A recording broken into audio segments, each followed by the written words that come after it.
Fala turminha, tudo bom com vocês? Bom, preparados para mais uma aula? Hoje nós vamos continuar nossa semana, né, com a nossa aula normal. E ó, o assunto de hoje aqui, ó, reino protista. Isso, vamos falar de um novo reino, vamos falar dos protozoários. Muitos deles são causadores de doenças, tá bom? Preparados? Então vamos lá? Então, ó,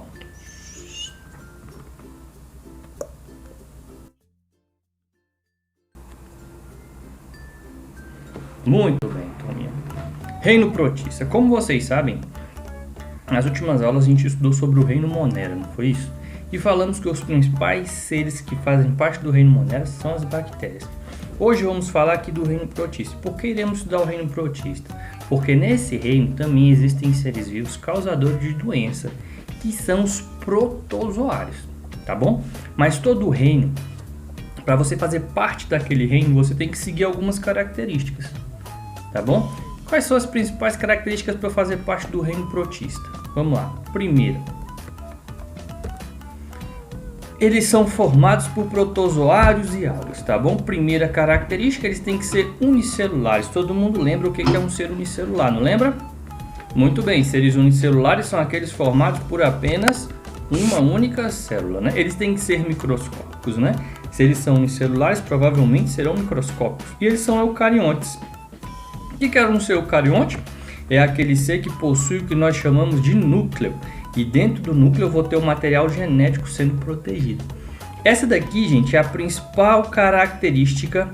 Essa daqui é a principal característica dos seres do reino protista, tá bom? E também essa característica aqui, ó, núcleo, é que vai diferenciar os protistas do Monera.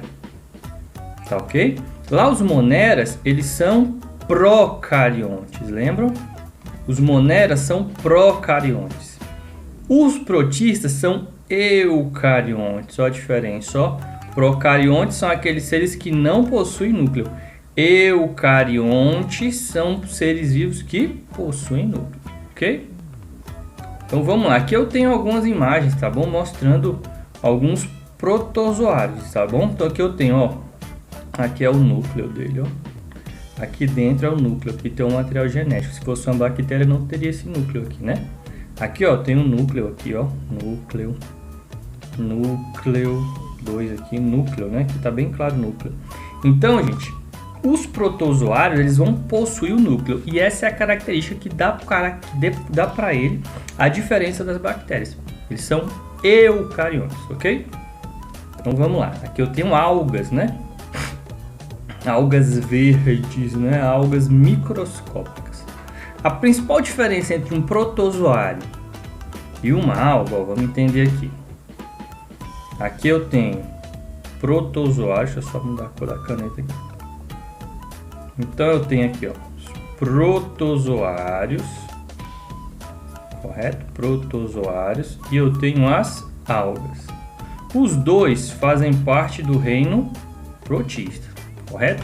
Mas qual é a diferença entre eles? As algas, elas vão fazer um negócio que nós chamamos de fotossíntese, tá bom?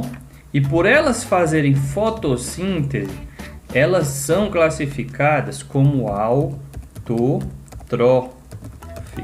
Por quê? Porque elas produzem o próprio alimento delas, tá bom? Então as algas são seres do reino protistas que realizam a fotossíntese, ou seja, são autotróficas, elas produzem o próprio alimento delas. Os protozoários, por sua vez, são diferentes, né? Os protozoários, eles precisam, ó, caçar. Eles vão comer outros seres vivos, vão comer outros protozoários. E por isso eles são classificados como heterotróficos, tá bom? Então aqui nós temos a principal diferença entre um protozoário e uma alga do reino protista. Os dois são do reino protista, mas qual a diferença entre eles? Os protozoários caçam seu próprio alimento, eles são heterotróficos. As algas realizam fotossíntese, são autotróficas, tá? E é por isso que a gente vê aqui, ó, essa coloração verde. Por quê? Para realizar a fotossíntese, ela precisa ter essa coloração verde, tá bom? Então esses seres aqui, eles não caçam, tá bom? Apenas realizam a fotossíntese. Já esses daqui precisam caçar seu alimento, tá bom? Então vamos lá, continuando. Por que nós estudaremos apenas os protozoários? Porque esses são os grandes causadores de doença. Eles invadem o nosso corpo e ao invadir o nosso corpo podem nos causar doenças, ok? Então vamos lá, quais são as características dos protozoários? Eles são unicelulares, microscópicos, eucariontes, heterotróficos, de vida livre ou parasita, vivem em diversos ambientes, podem estar em forma de cisto. Opa, vai com calma aí, muita característica, né? Então vamos entender uma por uma. Primeiro, unicelulares, são formados por apenas uma célula. São microscópios, só podem ser vistos com auxílio de um microscópio. Eles são eucariontes, ou seja, possuem um negocinho chamado núcleo, e aqui ele está sendo representado com a cor marrom. Eles são heterotróficos, precisam caçar seu alimento, e eles usam isso muitas vezes usando a membrana, tá bom? Alguns deles. Então aqui ele está caçando o alimento dele, heterotrófico. Aqui é a forma como ele caça. Ele usa a membrana, ele absorve o alimento dele e depois digere o alimento dele, transformando o alimento dele em nutriente. Eles podem ser de vida livre. O que são os seres de vida livre? São aqueles seres que não causam doença, são aqueles que vivem no ambiente. Mas existem protozoários que são parasitas. O que são parasitas? São aqueles seres que precisam estar dentro de outro para sobreviver. E por estar dentro de outro, causa doença. Tá bom? Aqui eu tenho um exemplo. Aqui eu tenho uma doença chamada leishmaniose. É um protozoário que entra no nosso corpo ou dos animais e pode nos levar à morte, né? Então aqui eu tenho uma doença causada por um protozoário chamado leishmaniose. Aqui eu tenho um bichinho chamado barbeiro e ele transmite pra gente, ele é um transmissor, ele é um vetor.